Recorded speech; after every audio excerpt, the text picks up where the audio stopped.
Explore with তপতিতে সকলকে স্বাগত জানাই। আজ আমি আম তেল করব, তার জন্য আমি আম নিয়ে নিয়েছি, কাঁচা আম। আজকে আমি এগুলোকে ছুলে করব। আমগুলোকে ছুলে নিয়ে কেটে নেব হবে। আমগুলো আমি চোকা ছাড়িয়ে কেটে নিয়েছি এভাবে ধুয়ে। এবার এগুলোকে আমি রোদ দেবো। এগুলো আমি আজকে সারাদিন রোদ দেবো, কালকে এগুলো আমি বানাবো। এর মধ্যে নুন হলুদ আমি কিছু দেবো না, শুধু আমটাই রোদে দেবো। আমটা আমার শুকিয়ে গেছে, কালকে আমি রোদে রেখেছিলাম। এরপরে এটা আমি বানিয়ে নেবো। তার জন্য একটা মশলা বানাতে হবে। তার জন্য একটা আমি ফ্রাই প্যান নিয়ে নিচ্ছি।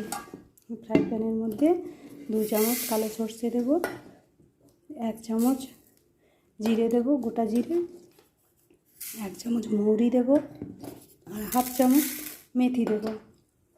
এটাকে আমি ভাজবো না, শুধুমাত্র গরম করব। আর 4টে আমি শুকনো লঙ্কা দিলাম। এটাকে আমি গ্যাসে গরম করে নেব। এটাকে আমি গ্যাসে চাপিয়ে নিয়েছি, শুধুমাত্র একটু গরম করে নেব।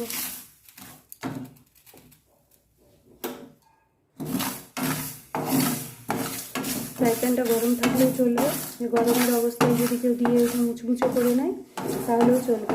তারপরে এটা আমার গরম হয়ে গেছে, ছোঁয়া যাচ্ছে। এরপর এটা আমি একটু গুঁড়ো করে নেব। বেশি মিহি গুঁড়ো করবো না, একটু খড়খড়ে গুঁড়ো করবো। এটা আমি মিক্সিং কন্টেনারে নিয়ে নিয়েছি, এবার গুঁড়ো করে নিচ্ছি। এখন এটা গুঁড়ো হয়ে গেছে, এরপর আমি নেক্সট প্রসেসে যাব। এখানে আমি কড়াই বসিয়েছি, কড়াই কিছুটা তেল দিয়েছি। তেল দিয়ে এক কোয়া রসুন আমি ছাড়িয়ে রোদে শুকিয়ে রেখেছিলাম। এরপর এই রসুনটা ওর মধ্যে একটু ভেজে নেব। হালকা ভাজবো, বেশি লাল করব না, আমাদের ফ্লেভারটা ভালো আসে। এইভাবে একবার বানিয়ে দেখবেন, খেতে খুব ভালো লাগে। রসুনের ফ্লেভারটাও খুব ভালো লাগে। বেশি ভাজবো না। এই অবস্থায় গ্যাসের ফ্লেমটা অফ করে দেবো। একটা শুকনো পাত্র নিয়ে নিয়েছি, ওর মধ্যে আমি মশলাটা নিয়ে নেব।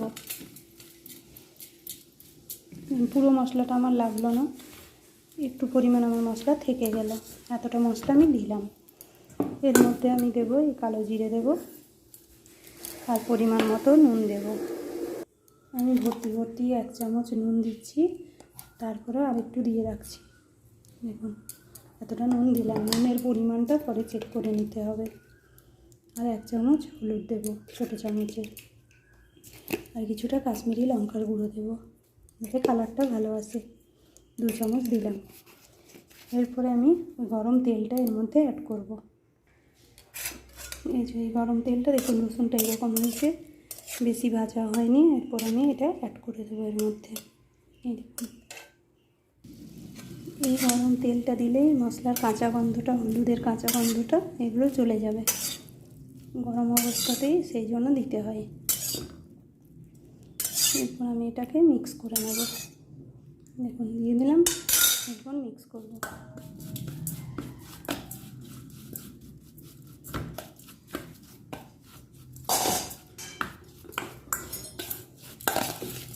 তেল আগে লাগবে, এটা আমি মশলাটা শুধু তৈরি করলাম।